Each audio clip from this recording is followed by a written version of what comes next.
Fala galera, Bruno aqui com mais um vídeo de introdução a Modern patrocinado pela Card Store. E hoje vamos falar sobre o Jeskai Wildfire. A primeira instância, o deck é um Jeskai Control, né, mais puxado por tempo nessa versão, convencional, né, com seus Planeswalkers, os seus counters, seus removals. Aparentemente é um deck normal, né, mas graças a Cleansing Wildfire, que é uma carta de Zendikar nova, que você destrói o terreno alvo e o controlador pode buscar um terreno básico no deck, pôr em jogo virado e depois embaralhar o deck e você dá um draw.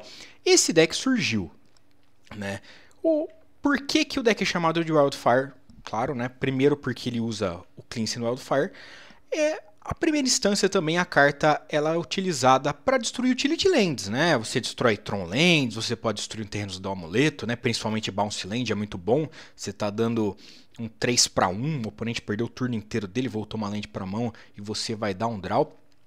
Porém, é normal você usar cartas que funcionam num vácuo, né? Poucas as cartas são utilizadas em controls onde você não consegue utilizar ele de maneira nenhuma, né? Claro, existem removals, você não consegue dar um removal sem ter uma criatura, porém, no geral, cartas que não são removals, elas tendem a ser mais versáteis. E aqui, você tem a interação do Wildfire com Flagstones of Trocair, que é uma carta que estava bem barato e está muito cara agora, graças ao GW Titan e a esse Jeskai Wildfire. A Flagstones é um terreno lendário, né? Então se você tiver duas iguais, você tem que sacrificar uma. Quando ela vai para o cemitério vindo de jogo, você pode buscar uma carta de planície, não precisa ser uma planície básica, né? Pode ser uma Shock, uma Triland, da mesma maneira que as Fatlands, e pôr em jogo virado.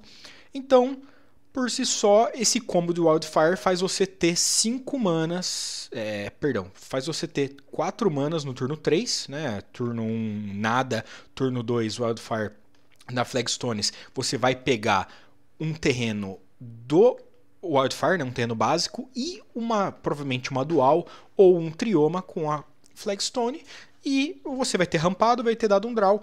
Além disso, tem o fator de destruir utility lands. Muito bom uma carta, como eu disse. Se o Wildfire fosse utilizado apenas para destruir terrenos dos oponentes, não seria válido jogar no main deck. É uma carta bem específica, né? Você não vai querer destruir de um oponente que não tem utility lands na mesa, você só vai trocar uma cor por outra, né? Destruir uma dual e o oponente vai pegar uma básica. Não é muito vantajoso para você mesmo dando o draw. Porém, com esse lance da Flagstones, dá para fazer todos esses tricks, né? E aí o deck tem os tutores de Flagstones, né? Você não precisa, como eu disse, buscar apenas a planície básica. Você pode buscar duais, né? A Lord Fountain, que conta como planície ilha, mas é uma planície, você pode transformar o seu terreno apenas branco em azul e branco, na Sacred Foundry, que é uma vermelha e branca, ou num trioma, que é das 3 cores do deck. Né? Claro que o trioma tem o fator de dar o cycling, às vezes vale a pena deixar no deck, mas é uma das maneiras de você dar um ultra mana fixing, porque você vai pegar um trioma com a Flagstones e depois qualquer uma dessas 5 básicas. Com o Wildfire, tudo isso dando um draw. Né? Só lembrar que você precisa resolver o efeito inteiro de uma carta para depois resolver outro efeito da pilha. Então quando você dá o Wildfire na Flagstones, você primeiro busca a básica do Wildfire, dá o draw e depois busca da Flagstones. É um sequenciamento que faz diferença, né? Porque você quer primeiro tirar todos os terrenos do deck, mas não tem como, porque a Flagstones ela vai resolver depois do Wildfire resolver. E aí, o que o deck faz além disso? Né? Tudo que um Jeskai convencional faz. Temos 8 removals, é um pouquinho menos do que geralmente o Jeskai usa, né? Tem um motivo por quê, vamos falar dele daqui a pouco. Mas já que esse deck usa Wildfire, ele não quer usar muitos paths, né? A gente já tem aqui 6 bolts, né? 3 raios e 3 lightning helix, além de snapcasters, tal, e planeswalkers, porque se você já tem a possibilidade de buscar básicas demais para o oponente, você não quer rampar o oponente, esse deck quer ser um deck tempo, como eu disse. Qual que é a diferença entre tempo e control? O tempo, ele pode ser um control, ele pode ser um agro, basicamente, né? Mas ele utiliza seus recursos de maneira imediata para obter uma vantagem imediata também no jogo, né? Então, no caso, o Path é uma carta anti-tempo, porque você remove uma criatura imediatamente, mas você rampa o oponente, e esse deck que tem alguns soft counters, como Remand, não quer que o oponente fique jogando um monte de mágicas antes de você puder, né? É uma jogada clássica no Modern, é você dar um Path no Dark Confidant do oponente e ele voltar de Bloodbraid Elf no terceiro turno. Não é bem o que esse deck quer, né? E para isso nós temos os outros 6 bolts aqui, né? 3 raios, porque eles custam apenas uma mana, e 3 helix, porque eles dão 3 de vida também, né? Então é um swing de 6, muito bom, é ótimo para racear, né? Um raio na race ele custa apenas 1, mas ele só dá 3 de dano, e a helix na race ela sobe sua vida e desce do oponente. Né? O aspecto mais control do deck, além dos removals, está nos counters. 3 comandos crípticos, que anula a mágica alvo, volta permanente para a mão do controlador, vira todas as criaturas que o oponente controla, e ou dá um draw. Você pode escolher 2 desses efeitos. Os mais comuns são counter draw e tap draw, né? Vira todas as criaturas dos oponentes e dá um draw. O comando tem a interação muito interessante com Santuário Místico, porque o Santuário volta instant o feitiço do cemitério para o topo. Se você tiver 2 comandos crípticos, você consegue dar um comando críptico, bounce no Santuário, né? O seu comando vai para o grave. No seu próximo turno, você dá o draw do turno, faz o Santuário, volta o comando para o topo, e com outro comando críptico você consegue dar tap nas criaturas do oponente, bounce no Santuário e fazer esse soft lock o quanto você quiser e puder, né? Enquanto o oponente estiver jogando apenas uma mágica por turno, é tranquilo, né? Principalmente com acesso à Força da Negação, que você pode, em vez de pagar o custo, se for um turno do oponente, exilar uma outra carta azul da sua mão e anular a mágica de não criatura alvo. Se ela for anulada dessa maneira, exilia, né? Então tem um efeito clássico de exilar muito bom, principalmente com cartas com Dread, no Legacy, né? Punishing Fire, mas também contra Santuário Místico, e porque é um free counter. Então se você estiver jogando com esse soft lock de comando críptico, comando críptico, tab todas as criaturas, bounce no Santuário, porque um dos modos tem que ser bounce no Santuário, né? E aí o oponente, pós-combate vou dar um raio letal, vou fazer uma mágica de não criatura letal, você não tem mana. Você tem uma FON. E o Remand, que é o que difere principalmente o deck de ser um full control e um tempo, né? O Remand ele anula a mágica alvo. Se a mágica for anulada dessa maneira, ela volta para a mão do seu controlador e você dá um draw. Então ele é um counter que não lida completamente com a ameaça, mas como você tem uma grande quantidade de burns, né, santuários e vários depthcasters, você não precisa tanto assim dar um counter definitivo, né? Atrasando o oponente já é o suficiente. E em alguns casos, você pode até mesmo dar um Remand e depois dar um Wildfire, tirando aquela cor do oponente, né? Aquelas situações onde o oponente já tá com um monte de básica na mesa, né? O Jund tem 2 pântanos na mesa, você dá um Wildfire, ele não vai ter outro pântano, não consegue fazer Liliana, algo do gênero, né? Ou mesmo que não seja questão de cor, seja de quantidade. Você sabe que aquele Humanos tem 2 básicas só, elas já estão em campo, você dá Wildfire, destrói uma caverna e aí ele não vai buscar terreno. Então o Remand é ótimo para isso, e ótimo também em Counter Wars, porque você dá na sua própria mágica, né? No passo estou fazendo Snapcaster, aí o oponente faz um comando críptico. Em vez de dar o Remand no comando críptico do oponente, você dá Remand no seu próprio Snapcaster. Assim você vai dar o draw do Remand e voltar o Snap para a mão e o oponente vai ter só perdido o counter, né? Isso é muito bom. Vamos deixar essa parte aqui por último. Temos 7 Walkers, também se tornou bem comum dos UWRs, né? Até antes de desbanirem Jace Mind Sculptor, não era muito comum você ver o WR usando Planeswalkers. Você geralmente via um Gideon de 5 manas, quando muito um Jace de Return to Ravnica de 4 manas, mas agora vale muito a pena jogar com esses Walkers. O Teferinho, ele faz tudo, ele deixa as suas coisas em velocidade instantânea, né, seus feitiços, que pro main deck não é tão relevante assim, né? No side nós temos feitiços, mas você pode dar um Wildfire em resposta a alguma coisa do oponente, no passe, né? Se eu der Wildfire agora, eu vou me tapar. Então, com o Teferinho você pode passar o turno, ficar com remende de pé, se o oponente não fizer nada relevante, você dá o Cleansing Wildfire no passe e dá o draw. E ele dá bounce, né? Você pode resetar o seu Snapcaster. Putz, eu preciso muito dar um counter de novo. Então, bounce no Snapcaster ou bounce na ameaça do oponente. Assim você tem um pseudo removal agindo muito bem com os counters, né? O Teferinho dá bounce em criatura, artefato, encantamento. Se você voltar uma criatura, você não vai poder dar counter com a Fon, mas com o comando e com o remand sim. Então é muito bom. Além de, claro, ganhar mirror sozinho, porque o oponente não consegue fazer muita coisa relevante. Os Jace Mind Sculptor, que são outra Kill Condition do deck. Quando você chega no menos 12, você exila o Grimório do oponente e a mão dele vira o Grimório. Então, né, se ele não conseguiu lidar com o Jace até esse momento, ele provavelmente perdeu o jogo. E também é uma fonte de Brainstorm, porque você compra 3, volta 2. Significa que você pode comprar 3 e voltar 2 ruins da sua mão para o topo. E depois embaralhar com as Fat Lands ou com Wildfire na Flagstones, ou até mesmo um Path numa criatura sua. Tem jogos onde você precisa muito embaralhar e dá bounce em criaturas que, assim como o Teferinho, funciona bem com o Snapcaster. E outra Kill Condition é o Teferão, porque ele dá um draw, desvira 2 terrenos, isso é ótimo para um deck flash, significa que no turno que você faz o Teferinho ele vai custar 3, você já vai desvirar 2 terrenos.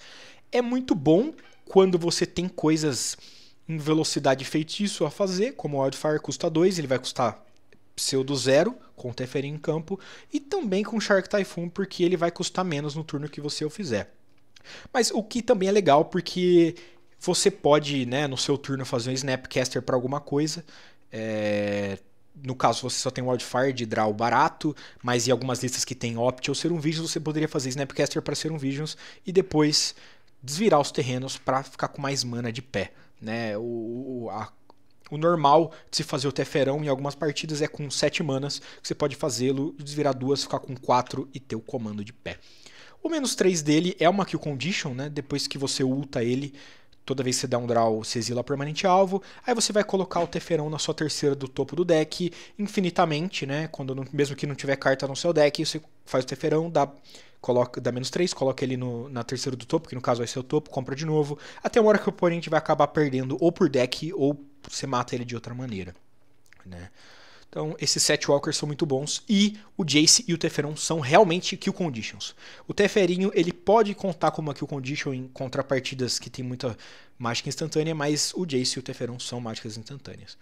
E aqui vamos para a bracket de cartas diferentes, né? Já falei do Wildfire, né, das aplicações interessantes dele. Você pode até mesmo dar um Wildfire em algum terreno diferente seu, né? Eu tenho uma Fat que eu não posso torar. Tô com pouca vida, dá o Wildfire e transforma a Fat numa básica, né?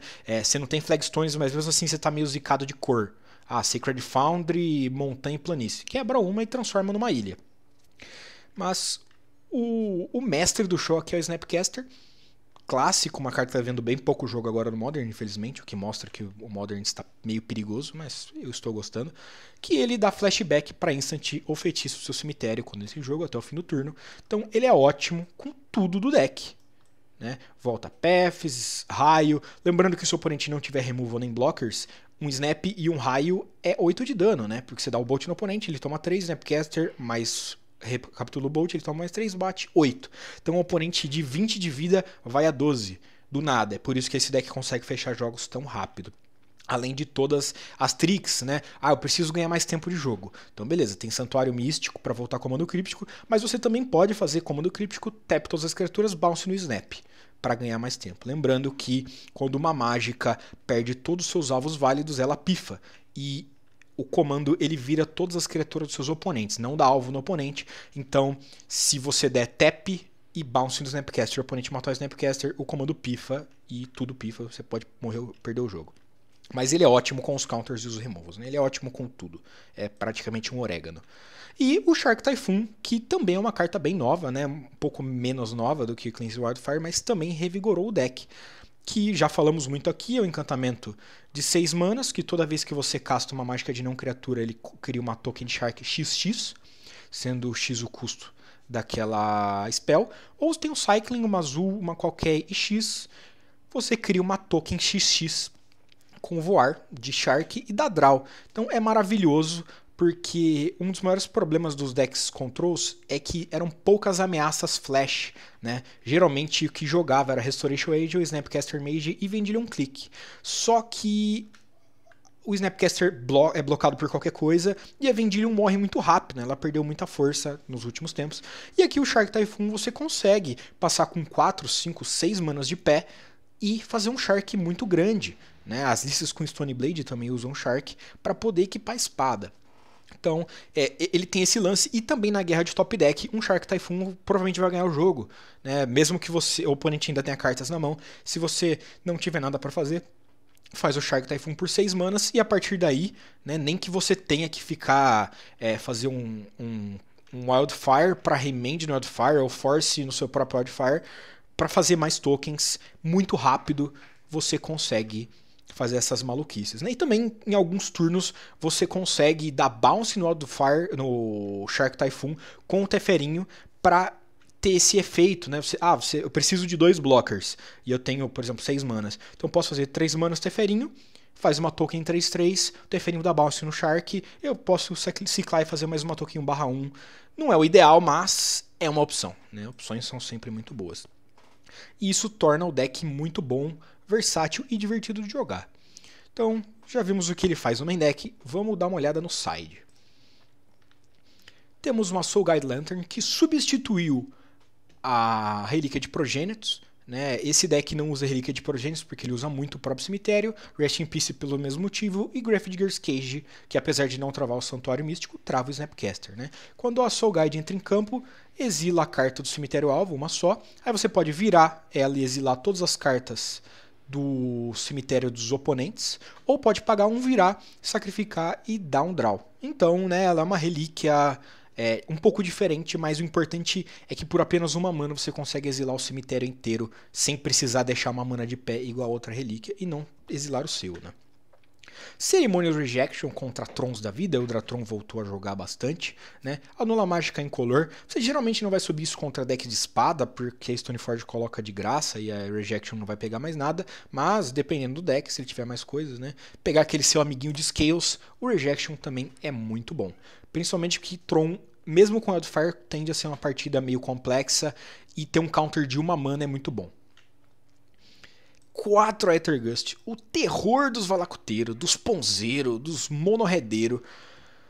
É muito bom, é um counter que não anula, então contorna Veil of Summer e consegue tirar permanentes como Clotes. Clotes é um problema bem grande para esse deck, porque o Clotes geralmente não vai virar uma criatura e você não consegue dar path. Apesar de poder dar bounce com o Teferinho e o Tuck com o Teferão, nem sempre dá, né? E só a possibilidade de conseguir tirar da frente uma Clotes, pelo menos por um turno, é legal. E também tem a Trick, né? Que é a Trick do Submerge do Legacy, que quando o oponente estoura uma fetch, você pode dar o Aethergust na permanente dele, ele vai ser obrigado a colocar no topo ou no fundo, mas ele vai embaralhar porque ele estourou a fetch. Um Containment Priest, a maravilha anti-Grave, que não pega ouro, né, porque o ouro é castado do Grave, mas pega Dredgers, e Dredges são problemas para esse deck, né? E ele também pega o Allspells. É difícil do Allspells lidar, porque geralmente o Allspells vai subir Nature's Cleanse, Force of Vigor da vida, e o Priest é uma criatura. E tem Flash, bate, muito bom, pode deixar a mana de pé. Dovin's Vito substituiu o Negate, é um Negate incounterável, ótimo em guerras de counter, você não precisa se preocupar que o oponente vai resolver um Teferinho, porque você tem um Dovin's Veto. Mystical Dispute também é uma forma de negate que também pode ser usado contra outros decks. Eu sempre falo isso, eu adoro subir esses mana leak ruim contra decks onde você tem pouca carta. Mas ele geralmente é utilizado para dar counter em Teferinhos e outros Walkers. O Mashiok deveria ser 0, porque eu adoro enfrentar control que não tem a Shiok. Mas ela trava Graves, trava decks, é ótimo contra esses Titans da vida. E lembrando que a Shiok não impede os oponentes de procurarem. Impede os oponentes de procurarem por efeitos controlados por eles. Então, se você der um Wildfire num terreno do oponente, ele ainda vai buscar, tá? É a mesma coisa que acontecia com Field of Ruin e a Shiok. A carta é boa, mas ela não é tão quebrada assim. E a Mirror de Control, além de travar as fetches, atrapalha bastante o Santuário Místico. E aqui, o Veredito Supremo, também counterável, destrói todas as criaturas. A diferença entre o Veredito e a Cólera de Deus é que a Cólera não deixa ser regenerado, mas isso é muito marginal, até porque os decks de Aura, eles têm Totem Armor e a Totem Armor não regenera, né? É outro efeito, então não faria diferença. E o Veredito, além de ser incounterável, é uma carta azul para Force of Negation. E que você pode fazer no turno do oponente com Teferinho. Então, o deck consegue fazer muita coisa, é divertido, eu adoro. Eu vou colocar no link aqui de baixo uma partida minha jogando de Jeskai no CLM, que o grande tio Vini do Cabrito Montes narrou. Foi uma partida bem divertida, não vou dar spoilers aqui, mas é isso aí, galera. Espero que tenham gostado. Deixem o like, se inscrevam e até a próxima.